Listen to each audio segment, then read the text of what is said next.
Hi everyone, thanks for joining me for this video today. My name is David, I'm a life coach, and I make these videos to help you guys heal from your traumas, I hope.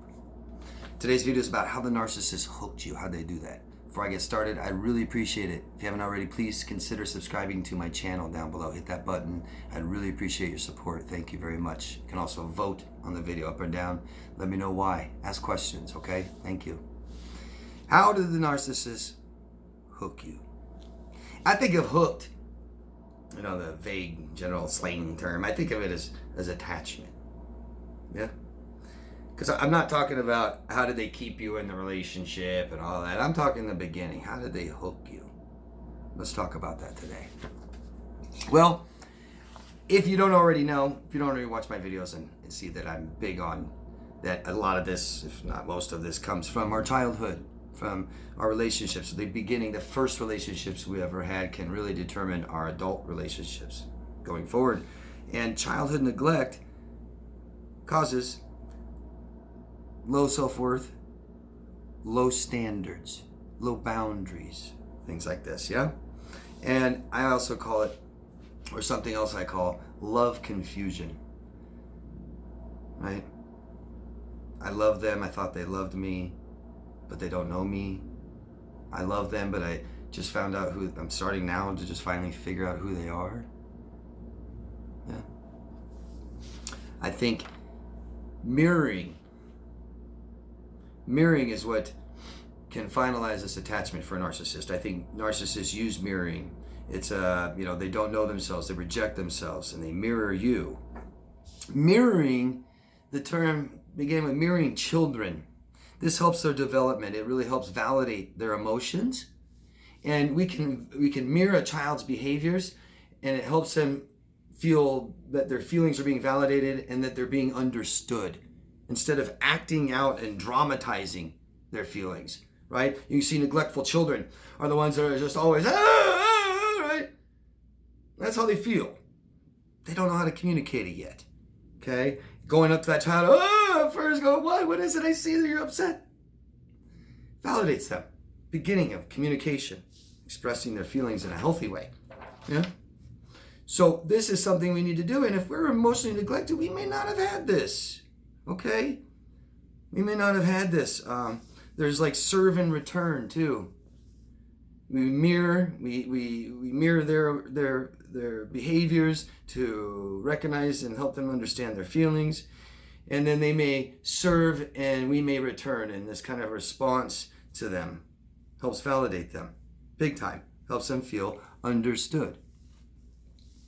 And what's important is we go through life, or we enter adulthood from a neglectful childhood. If we do, we didn't receive what we needed, okay? And we have an idealized version of that, of love, need, or needs met, and acceptance.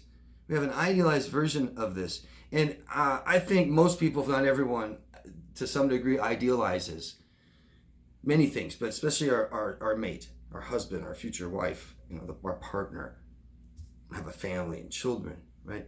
And this idealized version can get us in trouble because there might be a lot loaded in here, right? When we tell our best friend about somebody we just met and how excited we are and how great they are and amazing, they're so this and so that and so this, we're telling our best friend what our idealized version is of another person. Okay, we don't know them yet, right? The thing is a narcissist rejects their true self. They'll never really show you who they are. The idea for them is to have you attached to them before you discover that. The narcissist's goal really is to look around the world and find people who accept their insecurities, okay? And they have a lot, insecure and shame, bad person. So number two, they need you to attach quickly. And this is the speed, the fast of the relationship, right? It just went all so fast. I wasn't sure, but I said okay, because you guys have amazing agreeability. So this is the speed of the relationship that make you feel a little nervous, might be exciting. The future faking. To gain trust. One way to gain your trust. Mirror your values, right? Posture and be a good person. What are some of the things that you guys value? Think about that. You value loyalty. That's a big one. They like to show you in the beginning. They're loyal. Stick up for you, stand up for you. Respect. They may act incredibly respectful. They may be sure to be honest or not get caught in lies right away. So they are mirroring your values because we know they don't really value those type of moral qualities in human beings because they don't exhibit them. That means they don't value them. They say they do, but they show they don't. Yeah. They need to be accepted because they reject their true self. You accept them, right? By them mirroring you. Now, mirroring is kind of narcissistic, if you think about it. There's a degree of narcissism in us, in victims, by having a partner that we never know who they are. If you think about that, right? We never really knew who they were, who they are. We're starting to know. Later, after. They didn't show you that. So what was it? They mirrored you. They mirrored who they thought you were in the beginning. They mirrored your values. They might mirror your feelings. They might mirror your needs. Because remember, you probably didn't get what you needed in childhood. Having insecure, neglectful, traumatic attachments makes new attachments, it can feel like love. Okay?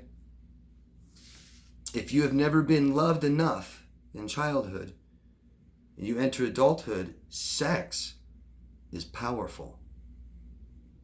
Sex makes attachment happen quicker, makes all kinds of emotions and hormones go crazy, and we might misconstrue that as love.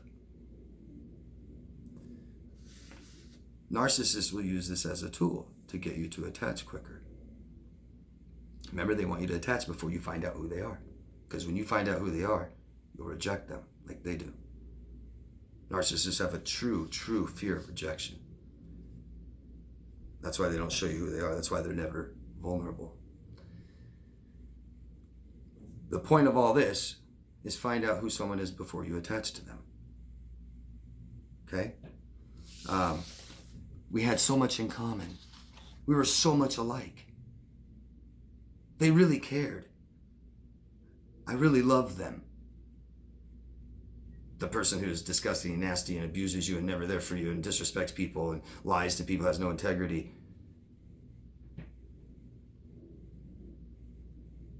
That's the point. Their point is to attach before you get to know them. Your point is to get to know someone before you attach, right? So we don't go quickly. We don't make plans. We don't tell them everything. We don't see them right away. We don't commit to them right away. We don't take them into our house right away. We don't introduce them to our children right away. We don't have sex right away. We don't make promises and commitments right away. Get to know them. Get to know them because their problems are relationship related. They surface in relationships. It just takes time. We didn't wait long enough.